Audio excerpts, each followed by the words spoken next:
Hey everybody, this is James, Marco, Nabil, and Mikey. And this is the Movie Palace podcast number 231. Today we're doing a review of The End of Oak Street, as well as reviewing Mikey's pick for the Action Vault. Let's get into it. We can't leave. I think that our neighborhood, our house, our whole street has moved. How the hell is that even possible?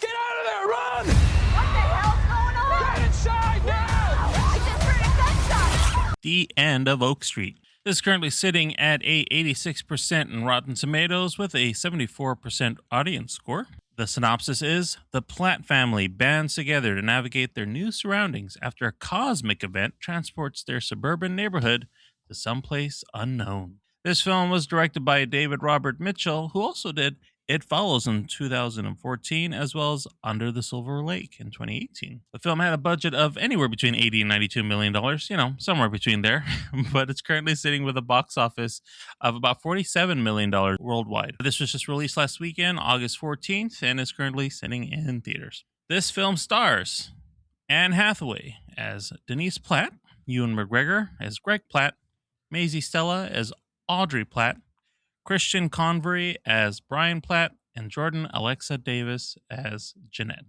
I feel like this is the most simplest premise we could give to a film that we've reviewed in a while without giving anything more than that. So I want to just go in and just get some quick impressions from everybody. I'm going to start with you, Mikey. What were your thoughts on this movie, and how was your theater experience of this? So I saw this with James in our normal theater, but they fixed the audio, so we don't have any troubles there anymore. Nice. I was very pleased not to have my ears blown out and I could actually hear the next day. That's great. There was like 6 people, including us. So pretty calm theater experience. But overall, I like this movie. I thought it's a nice original film. I don't think it was based on any previous work. So it's kind of nice to kind of have something kind of original to look at. And they pulled it off. I like the ambiance of everything. Like nothing was happening on the page, but you could hear stuff happening in the background, or you could see something like crawling around behind a building or something. I just like that they kind of felt like a lived-in world, even though they had just got there, which is kind of weird. But I just like that you could hear all that stuff happening. And then the stuff they did show, I mean, was still kind of brutal, although they didn't show a bunch of gore. So it's kind of like just that middle of the road movie, but I liked it. I thought it was kind of just a fun movie. Okay. How about you, James? Since you were in the same theater experience, what were your thoughts about the film? I thought it was all right. I think I was expecting a little bit more out of it, but it reminded me kind of like a Twilight Zone episode. Honestly, that's the best way I can kind of describe it. Sure. I was getting that vibe the whole time. I liked some of the characters, like the Anne Hathaway I thought was great, but everyone else kind of, for me, was pretty low-key. And the kids are so annoying in this movie, dude. They make some really poor choices, and it's one of those kind of films where I'm like, oh, okay. I will say, though, it does a good job with tension. There's a lot of tense scenes in this one I thought that were really well shot, especially there's a couple chase scenes I liked. And they don't reveal everything of why things happen, so I do like that, too. It's not like a lot of hand-holding with it. I mean, there are times where they kind of like, oh, this must be the way out, but it's never fully explained, which I kind of appreciated, so it kind of left the mystery open. Overall, it was all right. I thought, there was times parts that I liked, parts I didn't like, but overall it was okay. All right. How about you, Marco? What was your experience with this film, and also your theater experience as well? Did you see a lot of people there? I'll start with theater experience. There was probably 12 people in my theater. I did see a very late showing. I saw a 9:40 p.m. showing, Vacville. I'll be honest, I wasn't looking forward to this movie. Like, the trailer didn't really impress me. I went in with super low expectations, and I'm leaning heavily on James's side, right? Probably even more critical than him. Like, this movie should have been like a streamer, in my opinion, like a Netflix, Apple, Amazon streamer, and I'd probably give it just a little bit more of a bump upwards. I agree with James. The tension, the action was really good. Mikey mentioned that it wasn't too gory, and I like that too. I think it showed enough. There was one aspect times I think that it kind of got there. There's pretty brutal scenes.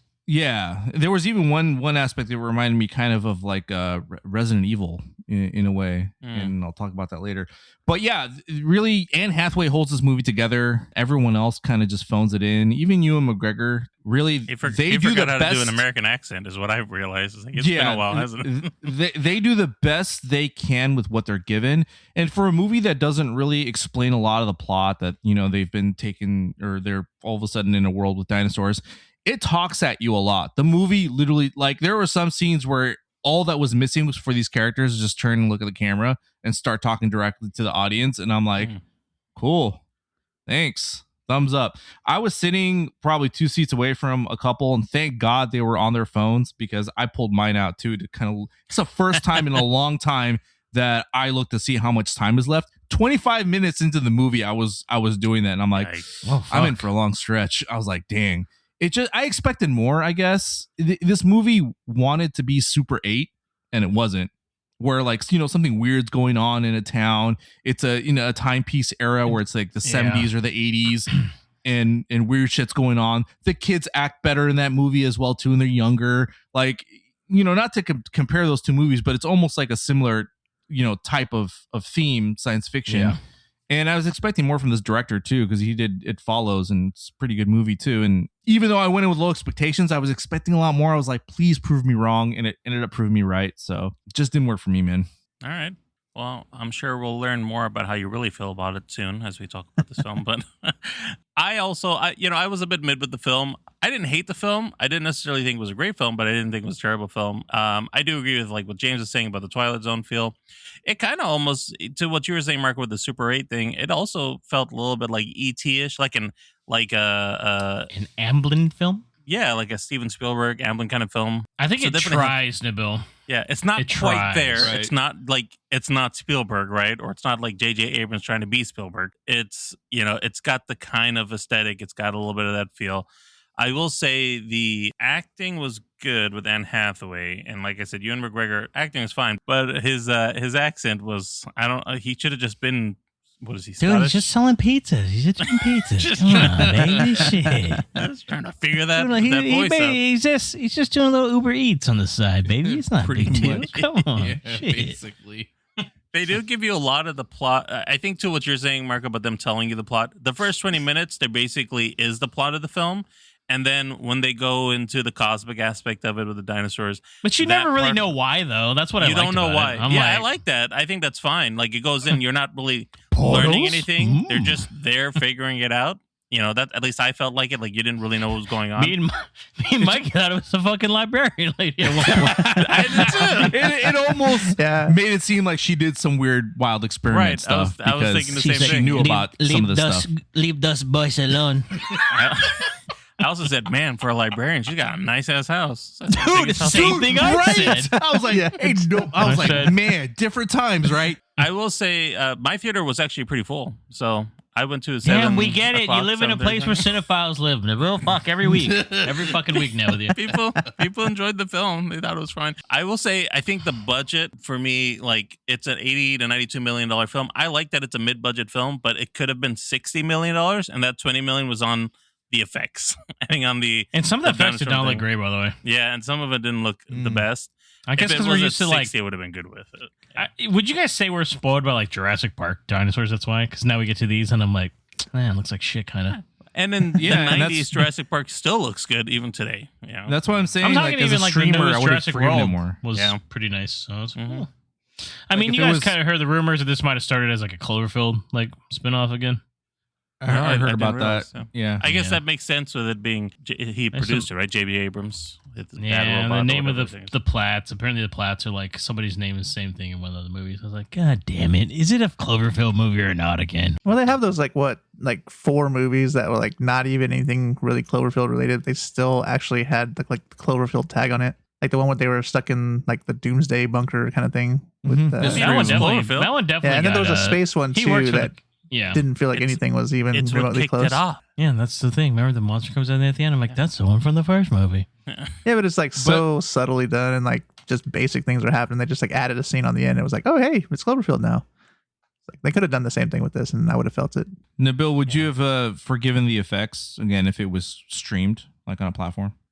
Oh yeah, this it was like on Netflix or something like that. But if it was on Netflix, it would have cost $160 million, and we would have never known how well it did. So where'd that money go? So. I think it's just because this director too, like we talked about. It Follows was really good. I don't know who else saw Under the Silver Lake, but that's a really weird movie. I don't know if you guys have seen that one with Andrew Garfield. Like, it's really weird. So that's why I almost feel like when he went back to do this one, he's like, I gotta right the ship real quick, because that one was like threw him off course. He's a little bit. That's why I was like, oh, now he went kind of more of like yeah, kind of. That's how I kind of feel. It's well acted though. Don't get me wrong, and I enjoyed it. And it's got a bit of a twist to it, but this one is definitely more of like a normal kind of film. So I was like, okay, I get it, but I don't know. Like I said, there are moments. There's a scene where Denise and Greg are running away from the raptors, right? And like they're trying to get to the door, and you see that one just like keep following him. And I was just like, oh, come on, open the fucking door. I was like, God damn, dude. Stuff like that I thought was really well done. Yeah, so. The creep factor from and that has to be the testament of the director, right? Like the creep factor is really well put together, and where you don't know what's about to happen. I think you said this earlier, Marco. Like there's some tension in here, and like I do enjoy those parts of it. It was the animal's not giving up the first time, like in other movies where they just bump something once. They keep at it, dude. Like they're trying to really break through a door or something, and it really adds to the tension. I did like that aspect. I did too. It's almost kind of more like realistic, I guess, because like no, if that's prey to them, they're gonna try to eat that shit, you know? Yeah, they're not gonna give up so easily. They have more stamina than us, so it's kind of cool. They actually like started like working as a pack too. Like there was like another one showing up. Yeah, we said it. Yeah, clever girl. Yep.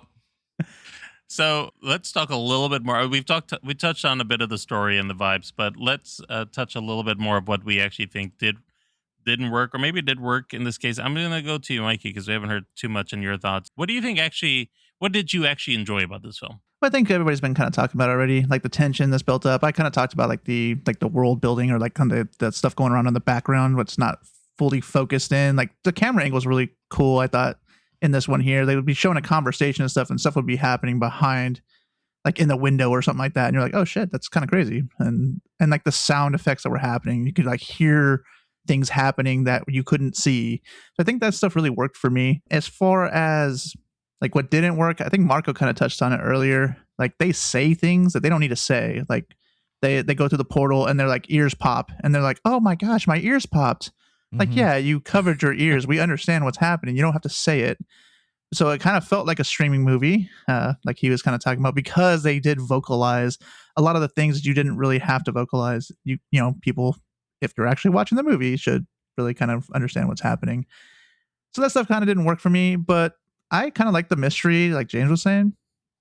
I feel like because they didn't release a lot of the stuff that's actually happening, it just let the other parts of the movie kind of just breathe, and it kind of existed. And you just get this kind of family experience, like the family that's in the movie experience that they're showing, and it just works. Like I said, I had fun with this one because of that stuff here. I could just watch some, dinosaurs kind of roaming around, attacking people, being brutal in some cases, a little bit of comedy in some of the other places too. Right. But yeah, it just was a nice experience overall. There wasn't much storyline other than the first part of it. There was some things kind of missing too. Like there's a cool like bully aspect, like they didn't really even need. Seriously. One of the kids was getting bullied. It's like, why this didn't need to happen at all. So there was a couple things that were like that. Because he deserved it, Mikey. We talked about it. I mean, he just did. Just a few subplots like that really don't get addressed. Really, there's a crush aspect too, or kind of like a love triangle to a point that sort of just it's there, but it's. At first, it's up in your face, and then it's sort of just brushed to the side towards the end. And I was like, why even do it? Yeah. Since I'm trashing the movie the most, I will agree with Mikey that the mystery is one of my favorite parts of the film. Is the fact that there are some unanswered things, like we've mentioned before, and that's probably one of its strengths, because you don't always have to over explain things. The characters already did that enough. So leaving that to the imagination and just some weird shit that just happened. I really like that aspect of the movie too. I don't think it lets it breathe long enough though. Yeah, that's the issue. This movie's not very long, and it's like it seems like there's not a lot of character development. Honestly, things just happen, and it's like an event, and they just keep moving on with it. Even like the said like romance, we get something kind of between Audrey and Jeanette, kind of, I guess, sort of. and it's kind of like, where the fuck did that come from, right? So all that was needed. All that was needed was for them to look at the camera and be like, "We're in a relationship now." Well, yeah, the movie is only an hour and a half, right? Something like that. Hour Well, and 30. you spend- hour 37 or something, 39. So Hour 39 on top. I think they spend the first 20, 25 minutes of really just putting you in the world, which is fine. But to what everybody's saying over here, I think they only tease you a little bit of where everybody's positions are, like talking about the characters, like Denise. We learn about having troubles in her marriage with Greg, and she's writing a book that apparently she has some good relations with neighbors and they seem to like it. And this book is maybe a metaphor about how she really feels about her life, about wanting to escape. Maybe not. We're not 100% sure, but apparently she's been writing it for a minute, and it's In like secrecy. in secrecy for some reason. Okay. What? And then Ewan McGregor, the pizza guy, is gonna beat you up. What the fuck's going on here? right. And then, you have Greg, who apparently has a drinking problem. Kind of, because he kind of swings so- some whiskey. Oh my god, that was such bullshit, dude. I was like, oh my, I'd be a full blown alcoholic to these people. Then, like, I'm watching the Niners game. I have a beer in my hand. I'm like, is that going to be an issue? If the Niners are on, sorry. Jesus Are you Christ. Oak Street in 1982. Right? Right. I'm like, oh my god, dude. Yeah. Marco so- was there though, so yeah. Yeah, it was there. Oh, I mean, man. it's just also, I would say character-wise, it's just there's not a lot of likable characters, man. Like Nah, Ewan McGregor's like a wuss, basically, just until he proves himself at one point. Which there is a scene I like with him though, and the ending scene I thought was cool. His kids are annoying as shit. They make some really stupid choices. and I then talked Hathaway's that. I know ungrateful. you brought that up earlier, but I do feel like they were acting like kids. They're annoying, but that's Kids are. I didn't feel like it's too weird as far as like a reach at how they would be acting in the situation. Like I felt like Audrey and Brian were just idiotic enough as young teenagers. I mean, They're I don't just think I kind was of that there. They're dumb not as a real kid. characters either, because Brian, he has this bow and arrow that he's carrying around that does absolutely zero damage. It's like zero It's XP. like a He toy can't boy. even No shoot one- it, guys. He No can't one even is shoot telling it. him, bro, like, no offense, but put that shit down. You'd be better off picking Yeah, up dude, a rock you're not and gonna- throwing it. You're Yeah. not gonna Yeah. do shit with this thing. The thing is, he's carrying it throughout the whole movie, and you think there's going to be an arc with that where it's like actually going to be like a life-saving thing, only to see the arrow fling and actually like bounce off a dinosaur and like do nothing. And I'm like, why the fuck's he carrying it then? He still has it at the end of the movie too. Spoiler, sorry, but he has it throughout the entire film with no arc whatsoever. When usually, like, if they're focusing on something like that, it's because it's gonna, impact the movie somehow. The plot somehow does nothing, absolutely nothing. And I was like, come on now. I mean, then Audrey is supposed to be like this super nerdy girl, and then I don't think she ever gets to really flex that at all No. afterwards. Really, I thought she was gonna kinda figure out just- what was going on. She kind of just figures out like, oh, like we're in like there's dinosaurs. I mean, yeah, we got eyes. You know what I mean? Like, yeah. We saw that. Thanks. I mean, but also, I guess being book smart doesn't mean you close your window behind you to make sure things don't get into your room. So things like that, or like going after Starbuck, I would have like. I mean, I'd probably go out if it was Bailey. I'd go after him, but I can make a difference. This kid can't. I guarantee it, Dude. That's what I told Mikey. I'm like, I can actually probably. I mean, that's how confident I am. This kid, fuck no. I think that's Yeah. maybe why they had the bow and arrow, is because like this kid is trying to do something, but he really doesn't know how, and it's kind of Out just of his displaying league. that. But still, Out yeah, of his league. Everything. that's I why mean, they put it there. Even what they said is set it up in the beginning where he hurts some other kid by throwing a pebble or something at the guy's bike and breaks the kid's arm. Like, I Yeah, think then it's showing he's him, like, his he's- brother's gonna whip him. I'm like, cause you deserve it. Yeah, I was like, you broke the kid's arm. He Yeah. threw a stick in the bicycle ring, so like Yeah. it would like flip him over. Yeah. However, the That's kid, cliche looking. the kid's older brother, the quote unquote bully, comes after Brian during this apocalyptic thing, and I'm like, does this kid not realize what the fuck is going on? I think like, that's kid, that's pure not important rage. anymore. That's just Like, rage, and he snapped Yeah. out of it. But yeah. He actually does it was apologize, so starts awkward, crying a though. little bit. It was kind of nice. It was more realistic though. I was like, honestly, Yeah. somebody would still hold a grudge if they saw you and they were like, I'm gonna whoop this motherfucker's ass. I'm like, Yeah. go ahead. That's why I had to move 2,000 miles away, guys, because if James saw me in person, just... No. I And don't then know once what's again, gonna I was happen. like, you know what I said when it happened? I said, do it. Brian deserves it. He deserves to get his Right. ass whooped. He needs to get his ass whooped, actually, honestly. I know. I agree. Kind of does. Yeah. What do we think about some of the other characters? We had a few neighbors that did show up. I know we touched on a librarian who's apparently a billionaire, But what about the? Yeah, she's really dope. yeah. She knows how to identify a prehistoric flower like nothing. By the way, Right? Which Those are the we books. thought, I thought Those it are was going to be falling tied in, right? Like I that's know, I what was James like, was saying how'd earlier. she- It was like yeah, we were we like, just how'd thought she it was like know it's so got to well? be her that started those portals, From right? It's the got to be her. Mesozoic era, right? I was like, ooh. She goes back and Jesus. forth and she messed it up. That's I good. thought she Time had like a machine. lab or something because Yeah. of the house. I was like, oh, I bet you she's like doing experiments. That's Nope, what what she's I thought. just a really book smart lady that's just scared of those alligator-like creature or whatever the fuck they were, Yeah. or Gila monster looking motherfuckers. I don't know what the fuck they were. Komodo dragons. Even though she had a Well, yeah, weapon that Komodo could actually do dragons, yeah. damage, but hey. I mean, two pump shotgun ain't gonna do much against four No. or five of them, but What about the other next door neighbor where everybody was everybody hated him?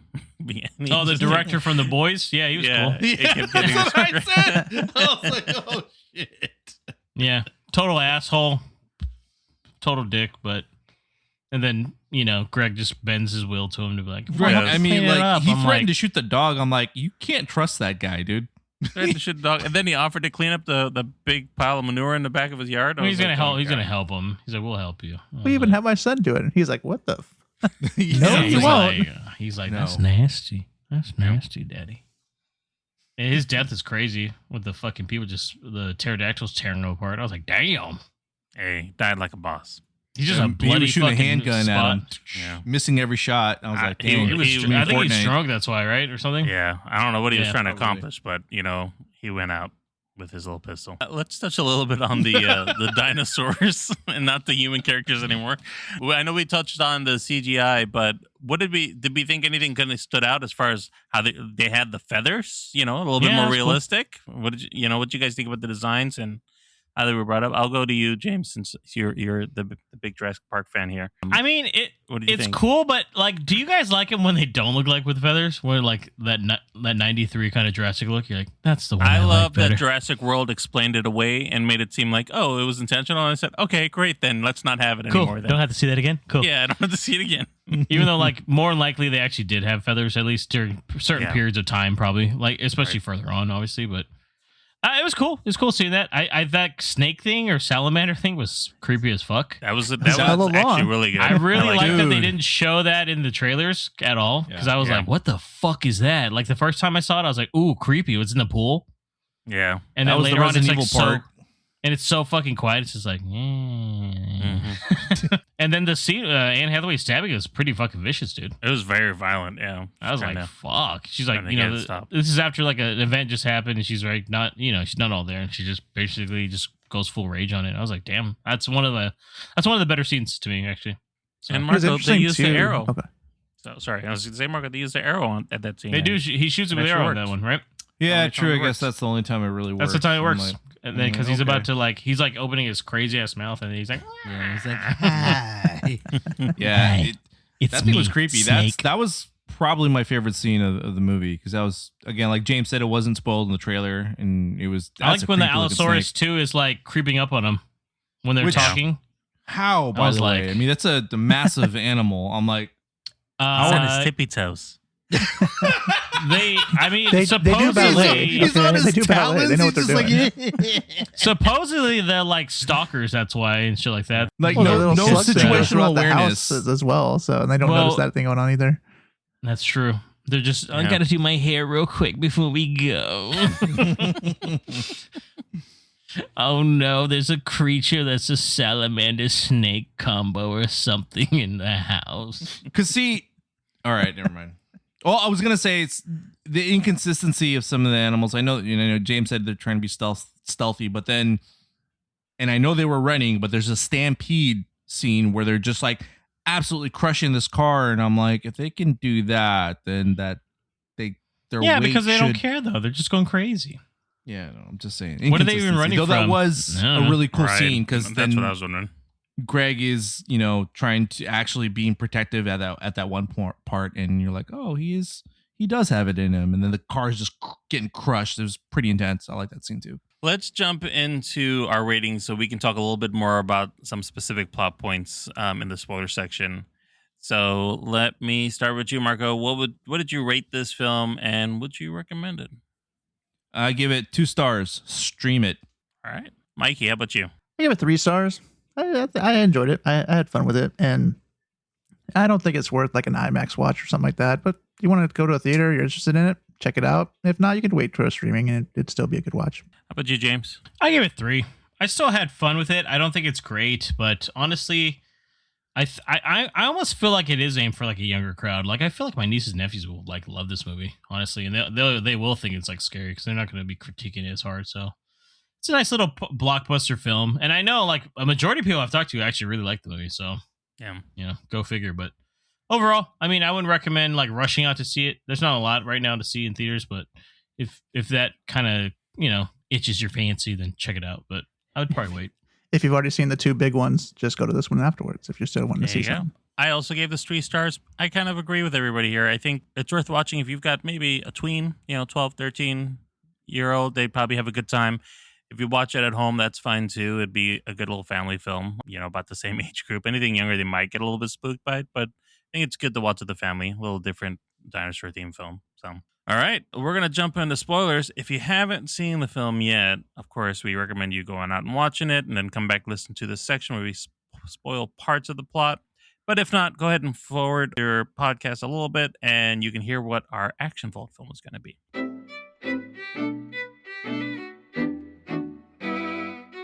All right, spoiler section. So one of the big plots is the reason there are dinosaurs is that this whole neighborhood gets trapped into what I'm going to say is like a wormhole portal kind of thing, and it just moves the street to a different time and place in the past. And it's the Jurassic period, apparently.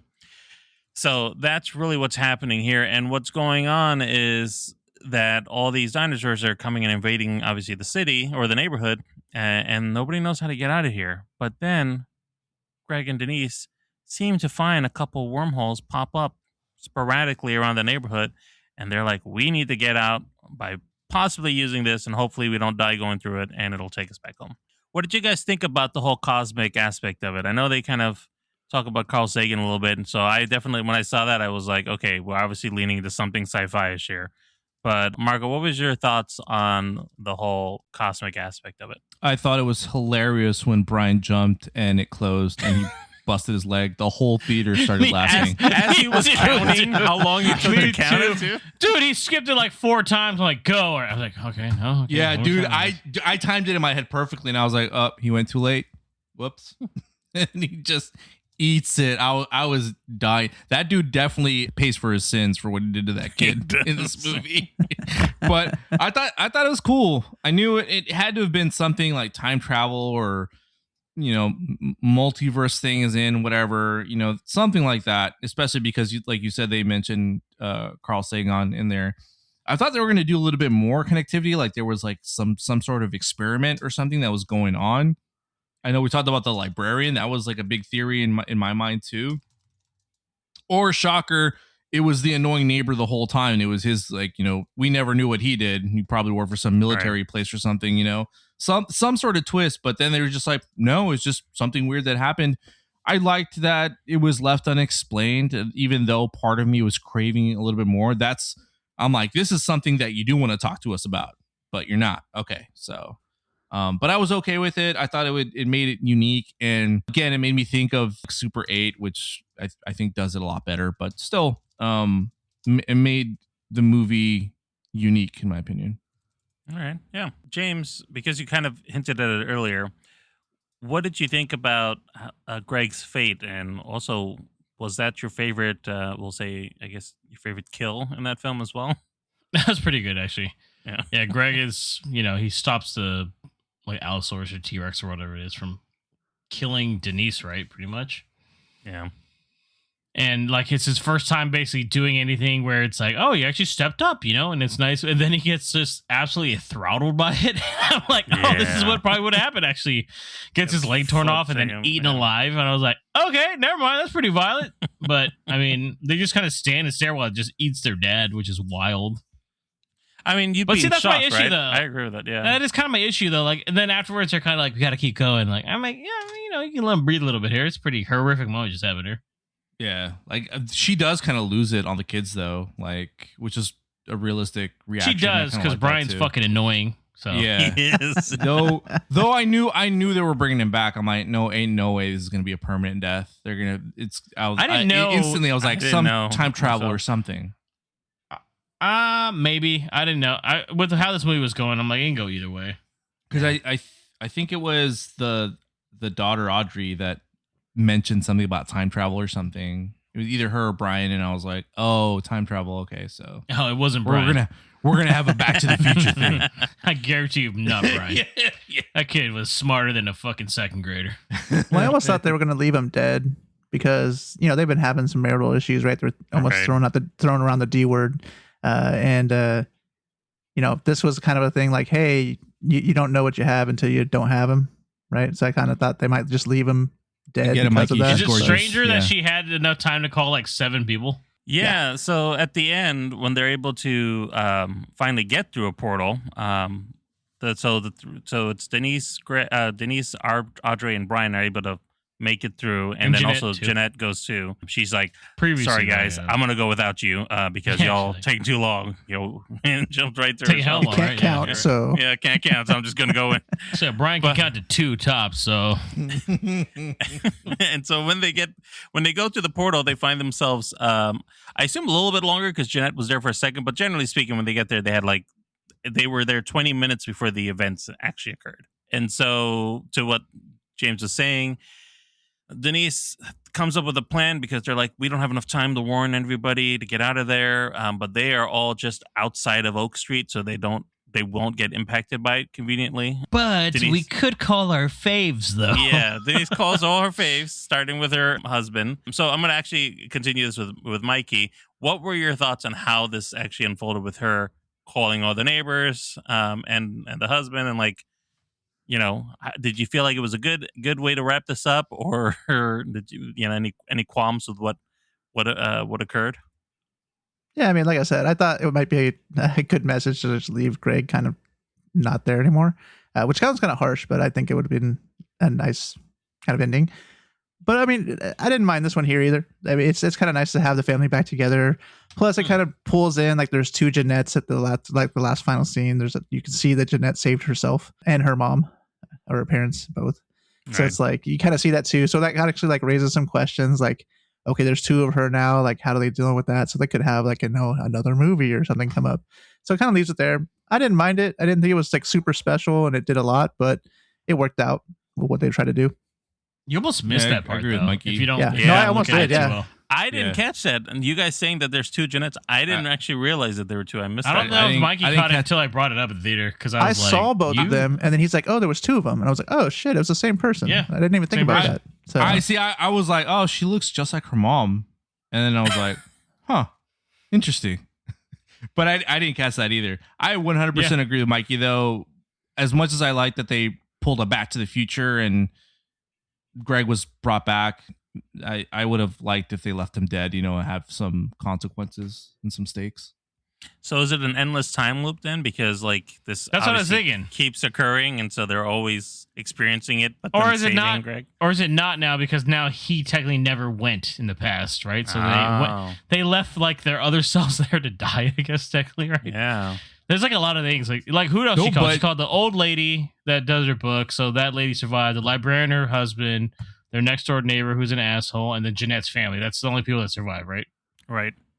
It's So- a paradox for Greg because he doesn't go back, but then he died, but then he doesn't go back. So it's kind of like a paradox for him. But them, it's a loop for them because they have to eventually They'll come back. come back, I guess. Yeah. but would they have made it without him though? That's what I was saying. I Right. don't think So they would he's make it not without there him. to like save Denise, Anne she would Hathaway, get right? killed by the Yeah, T-Rex, Denise. right? Oh, true. Damn. That's what I was thinking too. Basically, they left them to die. Like, oh fuck They them. it's they, cool. they pulled a freaking what's it called? Prestige. Kill their Yeah. old selves. Yep. Just assume their identities, right? Yeah. Basically. Yeah. Yeah. It worked out though. That's kind of dark. Yeah. That's That's why I kind of like that ending. I was like, I was even thinking about it. I was like, there's some questionable if you things. really think about it. Yeah. The one last comment on the time portal thing, you can tell that they sort of wanted to connect it to Cloverfield, and then Yeah. it could have been Yeah, a story maybe. in there Maybe a cameo from the creature. Who knows? And then, whatever. All right. Well, I think that's our review of End of Oak Street. And we're going to jump in next to the Action Vault.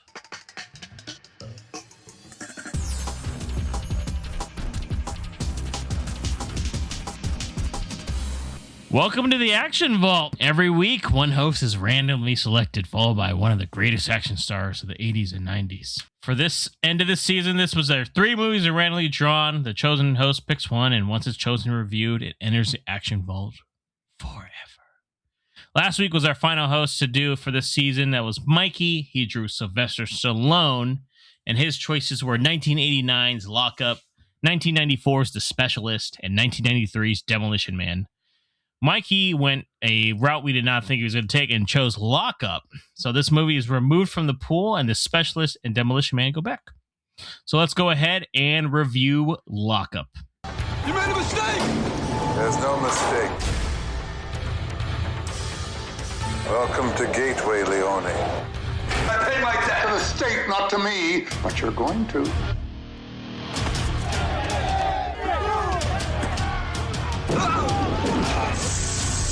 You better believe that you're going to be doing hard time here for the rest of your life. You won't break me. This is hell. All right, so Lock Up. 1989. It is at 31% on Rotten Tomatoes, 51% audience score. And the summary is, with only 6 months left in his sentence, inmate Frank Leone is transferred from a minimum security to a maximum security prison by a vindictive warden. Runtime is 1 hour and 55 minutes. It is directed by John Flynn, who did Out of Justice in 91, The Outfit in 72, Rolling Thunder in 77, and it was written by Richard Smith with no previous work, Jeb Stewart, who did The Fugitive in 93, Die Hard in 88, Leviathan in 89, and Henry Rosenbaum, who did Hanky Panky in 82, and A Bullet for Pretty Boy in 70.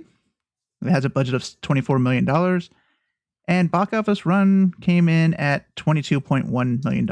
This was released on August 4th of 89, and it stars Sylvester Stallone as Frank Leone, Donald Sutherland as Warden Drumgoole, John Amos as Captain Meisner, Sonny Landham as Chink, Tom Sizemore as Dallas, Frank McRae as Eclipse, Darlene Fugel as Melissa Lowell, William Allen Young as C.O. Braden, and Larry Romano as First Base.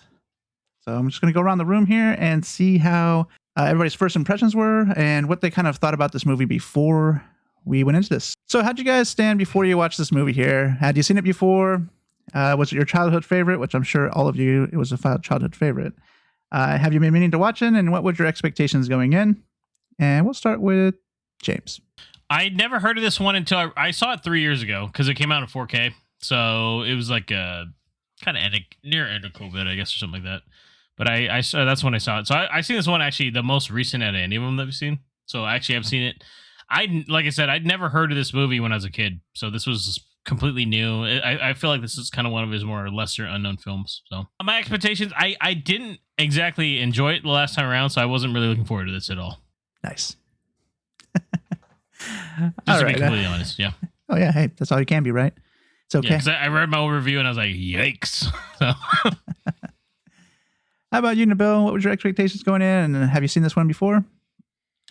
Well, when you first called out the film, I didn't remember it at all. But when I watched the movie, I did remember that I have actually seen this film. And I remember it because I remember the car scene in the prison yard. I was like, oh, I've seen this film before. Yeah, I have apparently watched it. Obviously, it wasn't that memorable to me. I don't know if I was looking forward to seeing the film, but I also remember seeing a lot of Stallone's serious films. So it wasn't like it.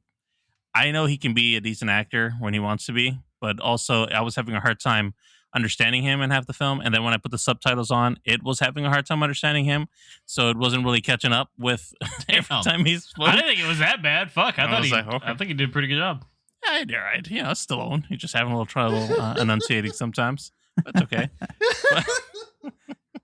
But no, I mean, overall, yeah, it was, it's never been a film on my list, but glad to see that it was something I had watched because I thought for some reason, I guess I just never remembered it. So there's that. All right.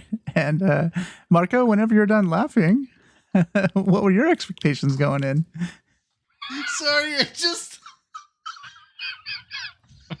About? I had the same issue as the Bill. Oh my god.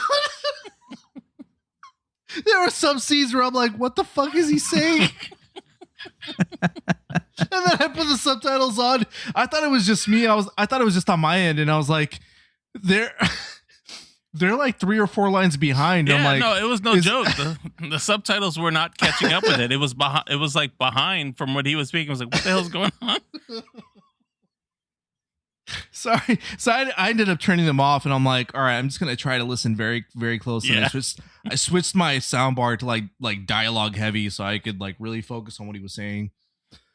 But I had never seen this movie before either. I never heard of it. I didn't know Stallone did this movie, so I didn't really know what to expect. I was like, oh, okay. I saw it was, a prison movie. I didn't even watch a trailer going in. I wanted to go in fully blind.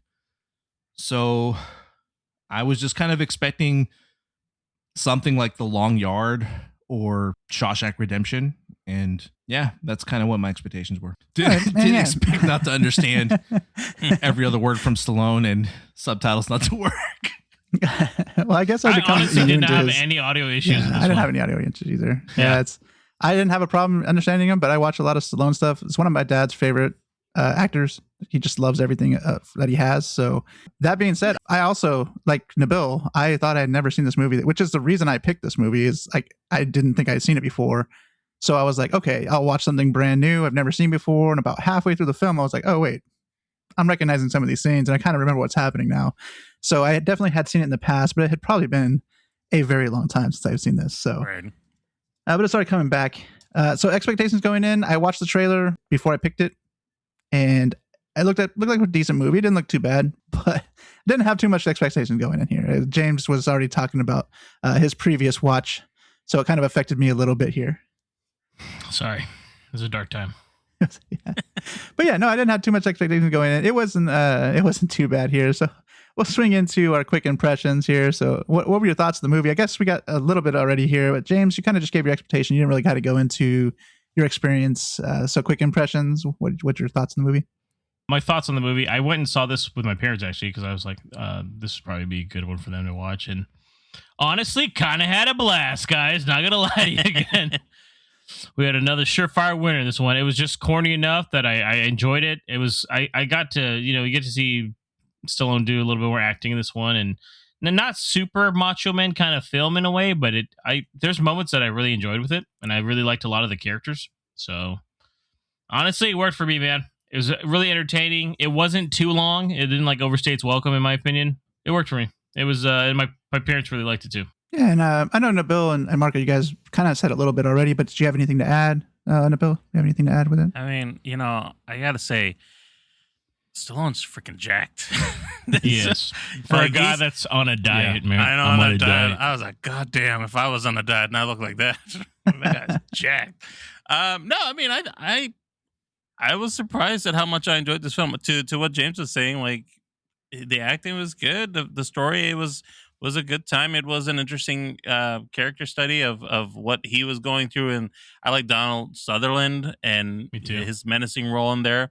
I love seeing John Amos. Always great time to see him on screen yelling at somebody about something. So. Dude, Donald Sutherland just whispering reminded me of Marco for something. He's like, "You'll never get away with it." I was like, "What the fuck is he whispering for?"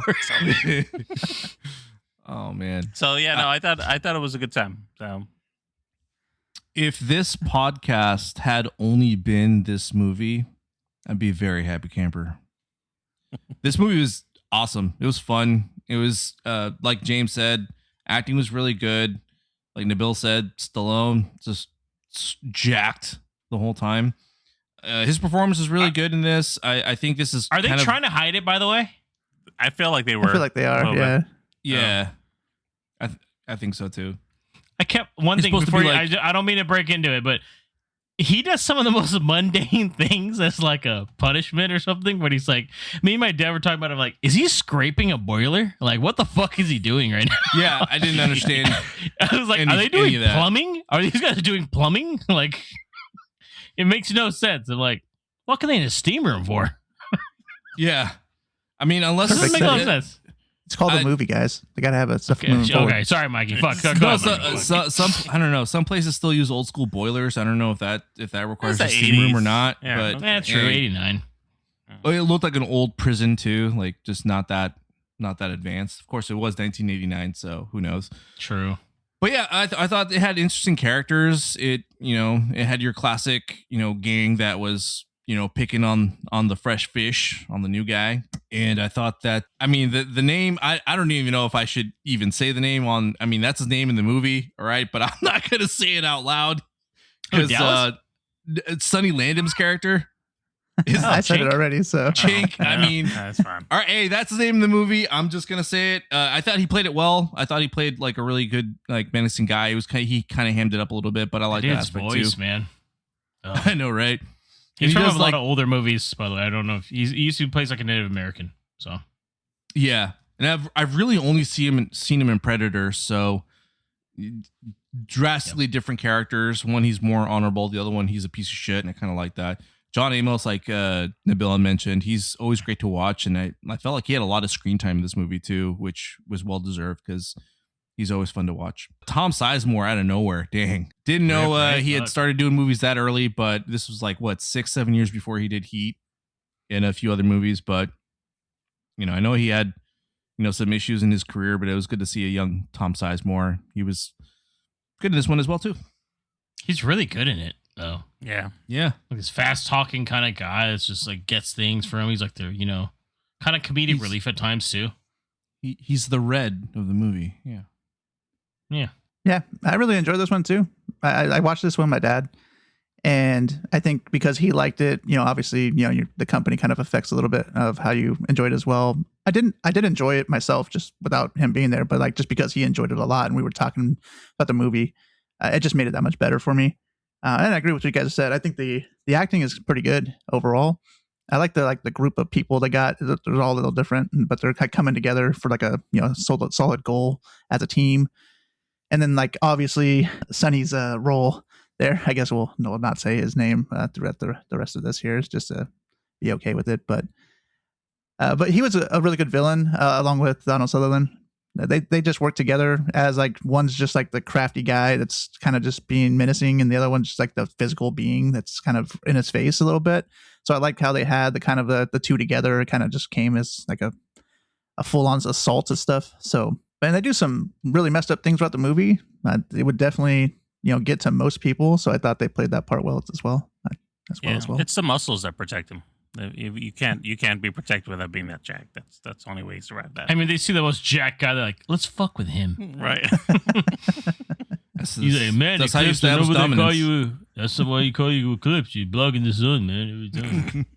I was like, what was that, Sylvester?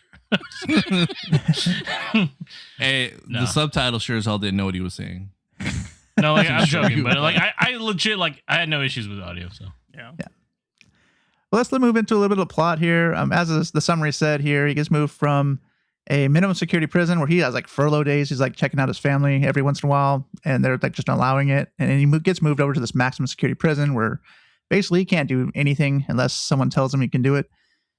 And he meets this ragtag group of people and kind of brings them together. They're in the shop. And as we've already said, he has a couple people working against him, trying to make his life hell. And that's kind of the storyline. Obviously, there's some little things that go on there here. But what do you guys think of the story? What worked for you? What didn't? And we'll kind of just leave this one kind of open. We've already kind of talked a little bit about it. So just want to kind of leave it open here for everybody to kind of talk about. So because I didn't watch the trailer, I didn't know that it was going to start off with him already being in jail. And just like having furlough days and then being transferred to another. But I like that. Usually with movies like this, like a prison movie, you see like the before, what happens, like something happens, then they get sent to jail, and then, they get transferred or they get sent to a different cell block or something. But I like that we're already in the middle of a sentence and that we get the backstory later on. It differentiated that as opposed to something like Shawshank or other prison movies where we kind of get told beforehand of how we got to the spot. And here we're just kind of in the middle, and makes it unique and more lived in. And I like that. And it's sort of like a nice trick too, because he's doing all these things like at the beginning of the movie, like at the shop, playing football with kids, going on a date with his girlfriend. And then he's like, I'm going to work. And he goes to the prison and he's, you think he's going to work there if you haven't seen the trailer. And then he ends up, putting on his jail clothes and you're like, oh, he's in prison. But I felt that really added some uniqueness to the movie. So I like that. Yeah. And it's kind of weird too, because like you said, normally it would be outside of jail first, then into jail, and then would do that. But the minimum security prison kind of works in that same sense. And it helps because like the past before that is also includes Donald Sutherland's character. So you both get the reason he's in jail and the reason he's in the maximum security prison at the same time. And I think that kind of worked out. I think it kind of blend things together a little bit. I will say I got a little. I don't quite understand how him escaping jail, because he escaped that kind of like mid-level security prison to go and see his mentor before he passed, and somehow him and his lawyer villainized Sutherland enough to say that he can just go to a minimum security prison. Like, I'm not saying that Sutherland's character was didn't deserve whatever he got as far as like being told he was the villain in this situation. I just don't know how he was able. I mean, he must have had a good ass lawyer to be able to turn that around and saying, I escaped prison, regardless if he had a week or two left on the sentence and got put into a minimum detention security prison. I know he got added 5 years to his term, so he had still to do that. But like, I thought that was wild. And then also how, with only 6 months left on his term, that Donald Sutherland suddenly came in and said, your last 6 months are going to be hell. I'm going to transfer you now. I'm like, you couldn't make that pool like years ago when you took over this place. So he was waiting for him to build. That's why. I guess he was. Yeah. Right when it's within his grasp, he probably whispered it to him. Think of grasp. Emperor Palpatine. Oh no, your friends. No, Nabil, that kind of made me think a little bit too. I'm like, the plot in a way with him, with his sentence and everything, makes no sense. And in the real world, they wouldn't have given a shit what the reason was. Right. I was like, they wouldn't. Like, you tried to escape, dude. It don't matter what the reason is. Right. Like, you should have gone through the quote unquote proper channels. He wanted to go to a funeral, guys. Movie logic worked in his favor. But yeah, I agree with James that Donald Sutherland's character definitely waited for the right moment to strike, right when he was near the finish line, to take away his hope, basically. Yeah. The maximum impact, as it would be. Nice. Well, let's talk about some of the characters here. I mean, Frank meets a lot of people going through here. So what are you guys' thoughts on Frank's character first? We'll start with him. We kind of talked a little bit about him. Does anybody have anything else they'd like to say about Frank? Likable guy. Yeah. Everybody seems to like him everywhere he went, not just at his prison, but even the maximum security prison, people naturally gravitated towards him. So seemed like a pretty nice dude. And honestly, Stallone is just in general very likable, and it could have to do with the fact that I was mesmerized by his biceps, but otherwise, like, he just seemed very charming and like cool. And he was, I think we talked about a little bit about like him trying to clean up a boiler, and like he just took whatever job he could. People trying to help him out. It's like, it's cool. I don't need to do this. He's like Rocky if he wasn't a boxer. Just still very likable. Yeah, he's like, I'm just putting in my time. I've got 6 months. Just keep my head down and get done with it, and So he's also trying to guide the young guy to first base. Yeah, took him under his wing a little bit. Yeah, he's kind of a lifer, right? Where he's been there for a while. He kind of knows the ropes already. He's kind of blending in if he can. And then he's also teaching these young guys, like, hey, there's more to it than just you're sitting here, wasting away. Right. And so I kind of like that aspect of things. And it also, I like how they kind of break him, right? I mean, like towards the middle, towards the end, he like flips out on his crew, right? Because he's like kind of been going through some shit. So it just kind of works in terms of like his character progression. It's like he's hitting the end of his rope a little bit and he kind of takes it on his team, but they're still his team.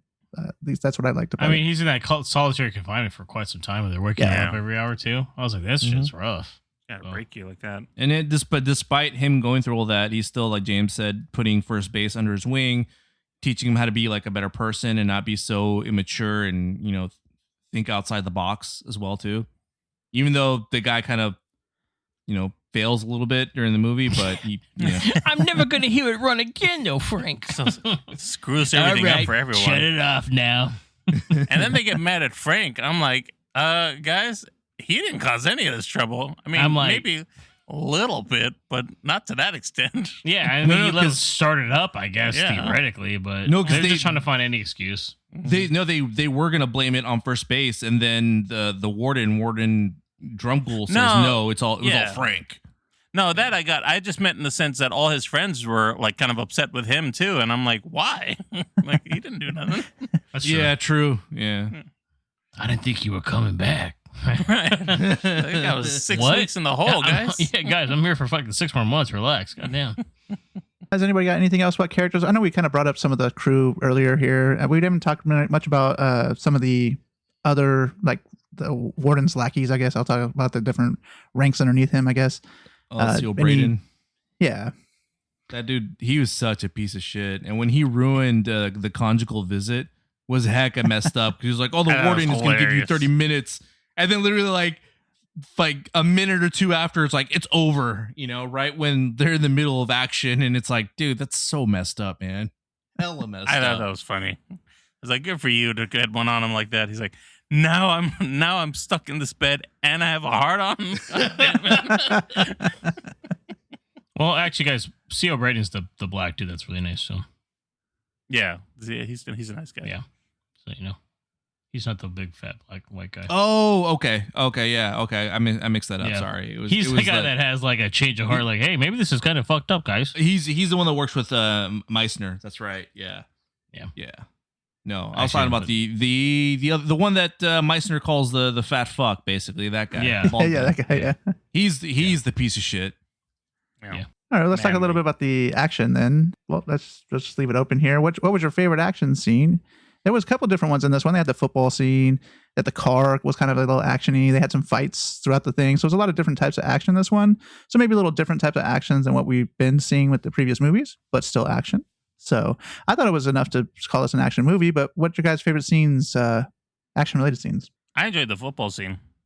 I thought that was great. Like he was just, and he kept playing. Like every time he catch the ball, somebody would just like take him down. And to be honest, it's kind of like a real, like obviously it's prison rules, but at the same time, kind of like a real football game. They're just going after you. Nobody really cares. You just tackle them down. But they were just going hard, and he just kept getting up and playing. The other his line was basically not on his side either. They're just letting him get fucking hit too. Yeah, they were nobody was protecting him. He was just getting taken out. But I thought that was a really good scene. Like just watching how that was playing, and then how he ended up kind of like just taking that beating and not trying to do more than he had to because he knew that's what the warden wanted. So he's like, I'm just I'm here, I'm doing it, I'm gonna take my stuff so I can get out of here. Well, he also did it a little bit to like, I think it was Dallas. He was like mouthing off a little bit, right? Yeah. And so it's like, oh, we have to kind of save this guy. So let me go back, because he was just going to ignore him at first, and he kind of went back and did it. So, and then that's also how he meets Eclipse, or like gets on Eclipse's good side. So there's a lot of like meaning around like what that whole thing was. Mm-hmm. And again, he's kind of blending in to everybody. So he's just like, I know this is what's going to happen, but I'm just going to take it.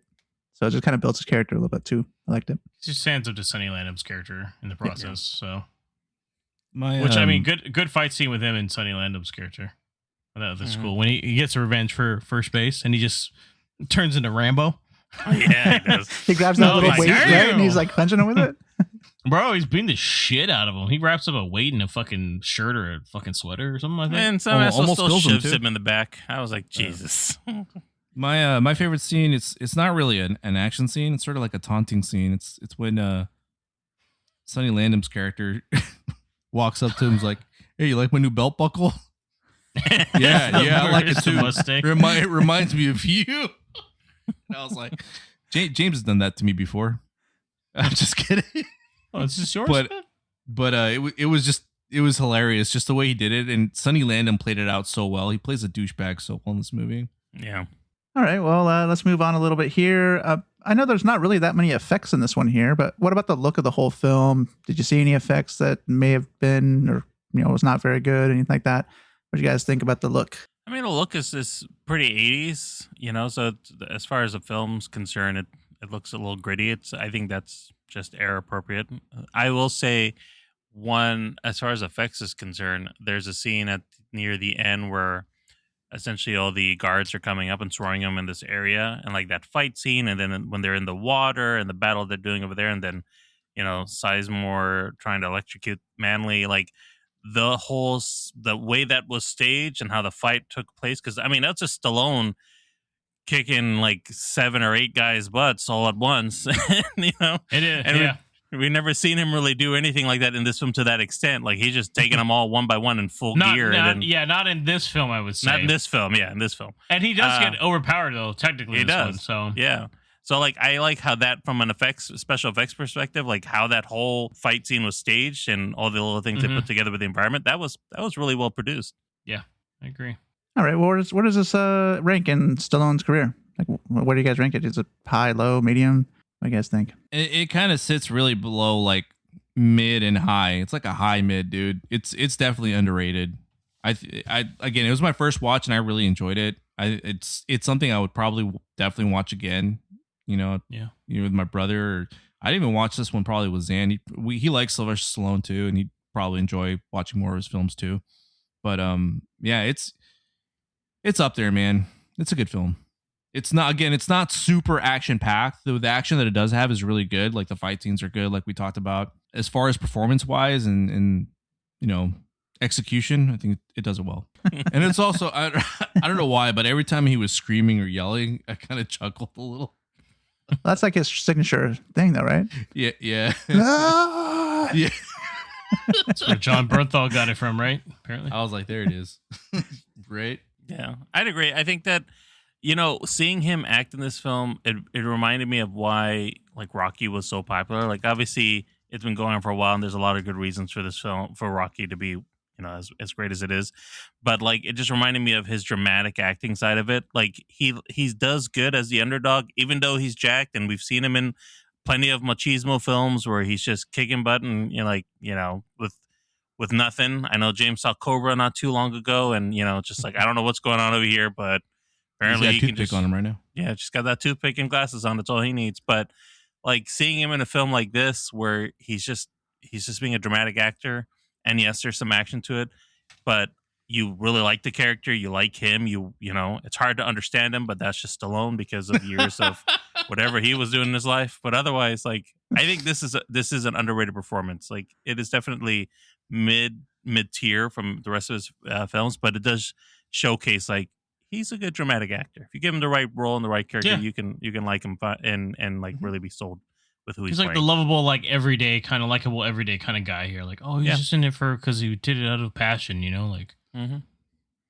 It'd be weird if it was like, oh no, he's in because he fucking killed 2 guys just for no reason. Wait, what? Well, it sounds like he did kill people though, right? Like, no, he beat the crap out of him. He beat the shit out of him. Yeah. Mm-hmm. Yeah. No, I do think this is underrated though. I actually, like I said, I didn't think I actually seen this one before, but now that I have and I do remember some of the scenes, I actually really like this one. I think it's higher up on his list just because of like the whole acting part. Everybody did a good job. Storyline was, enough to kind of progress through and kind of progress the characters. So I think it was overall, it's pretty good. So I agree with Marco. Okay, well, let's do our ratings and see if we want to add it to the vault here. So ratings, is it worthy of the vault? And we'll start with James. I give 3.5 stars. I really enjoyed this one. Yeah, I think it's vault worthy. All right, what about you, Marco? I also give it 3.5 stars and think it's vault worthy. And Bill? Man, are we all on the same page? I also give it 3.5 stars, and I definitely think it's vault worthy. And yeah, we're going for the quadfecta because I also gave it 3.5 stars and think it's vault worthy. So, well, the vault has spoken. Nice. We're gonna do our loadout here. You're going into battle. You can only take one thing for this movie. It's kind of a weird one to take it from. What is it? Start with you, Mikey, since you chose this movie. I'll take the Mustang before it was beat up. So. You gotta be specific. Just to drive around, okay? Yeah. I think you'll die, but okay, go ahead, Bill. I'd take Stallone's tank top because it's really doing all the work to hold those biceps and or pecs and barely keeping them. Another strange pick. Okay, go ahead, Marco. The belt buckle, of course. Duh. So we're all dying in here because I'm going to choose Donald Sutherland's Whisper. I was going to go with that 15-pound weight he was smacking fools with. All right. It might have been the best one we all chose. I'm going to use a 10% cigarette that he threw down the pipe to see how far it went down. Hey, low key, you know that motherfucker had another cigarette. It was just being cheap. Right. Oh, but he was like, I only got this one left. I was He's like, I don't got any. I was like, really? bullshit. The guy that has everything? I'm like, Yeah, really? the guy with connections doesn't have cigarettes, right? Yeah. Right. The guy that You can would find give him a full one. that can find an easiest thing oil to get. filter for a Mustang. I'm like, Yeah. okay. But cigarettes are hard for you to find. Okay. So. Well, with that, guys, this wraps up season 1 of the Action Vault, aka the Choice season. So in this season, we reviewed Soldier from 1998, vaulted by Marco, The Running Man, 1987, chosen by me, but not vaulted, Hard Target from 1993, vaulted by Nabil, and Lockup from 1989, vaulted by Mikey. Out of all these movies, guys, I just want to do a little recap. What was let's just talk about it overall. What was your best movie overall out of the 4 that we watched? I liked Hard Target. It was fun. Crazy, over the top. It needed to be that way. From an action perspective, I agree. I think Hard Target really hit the nail with action. Although I will say Lockup, surprise. I was surprised at how much I enjoyed it, so I'll give that too. Well, I think Lockup's like the best movie, right? But like action-wise, it's like I like the stuff from... I think Soldier was the one for me, boys. Really? No. I think, really? yeah. I think Soldier was the best movie out of the 4, but I think Hard Target was the best action movie. Just jam-packed. I would say that, yeah. Balls to the wall. I can say that. Maybe I just like the sci-fi aspect of it. And I didn't realize it was a sci-fi film before I'd seen it. So that's why I was like, oh, shit, it's a sci-fi film. That's kind of cool. Yeah. Out of all 4, like, who was your like best villain?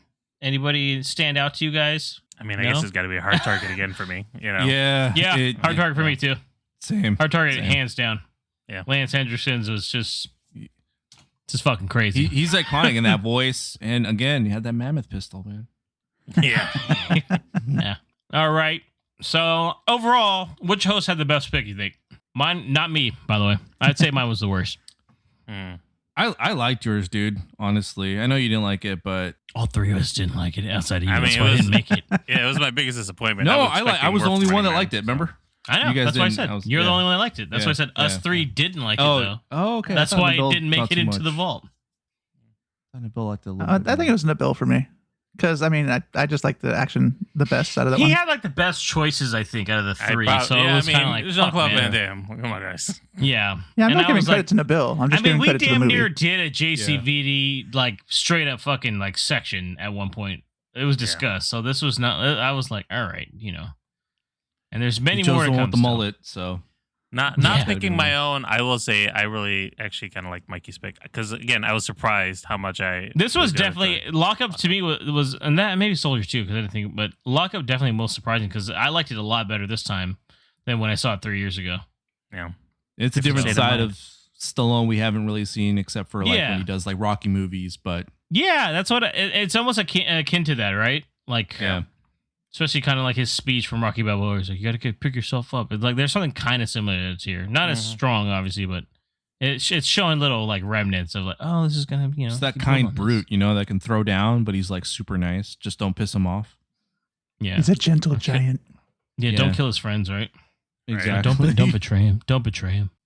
So season 2 is coming here now, guys, and they were calling this one the Hall of Fame. So each week a host is still selected at random. They get 3 actors randomly picked, with each only getting one movie. Their highest rated remaining film on the list will be that, and basically the host will have to choose one of those 3 to review. So you get some choices. I was gonna do it only one, but then someone brought it up right before, and I was like, okay, I guess we'll do that. We won, guys. So let me spin here. Ruining your shit again. I know. The host is going to be Marco, and you have your 3 actors you're going to get as Mel Gibson with his movie The Road Warrior from 1981, Jackie Chan in Police Story, or Arnold Schwarzenegger in Terminator 2 Judgment Day. So you'll pick one of those, and then we'll review it, and it'll be our review for next week. Sounds good. So choice has been made, but you have to tune in next week to find out if it makes it into the Action Vault. And with that wraps up episode 231 of the Movie Pals podcast. Marco, let everyone know how they can keep up with us. You can find us on every major platform, so follow and listen wherever you like. For links to all our socials and more, head over to linktree/moviepalspod. That's linktr.ee/moviepalspod. And don't forget to smash that subscribe button so you never miss an episode or you'll get locked up. And check us out on TikTok at Movie Pals Pod for sneak peeks, quick takes, and behind the scene clips. And coming up next, episode 232, where we will be reviewing Marco's Season 2 Action Vault movie, as well as the long-awaited release of the new film, Coyote vs. Acme. Thank you. And if you enjoyed this episode, drop us a rating and share it with a friend. It helps us a ton. Thank you for listening. This is the Movie Pals signing out.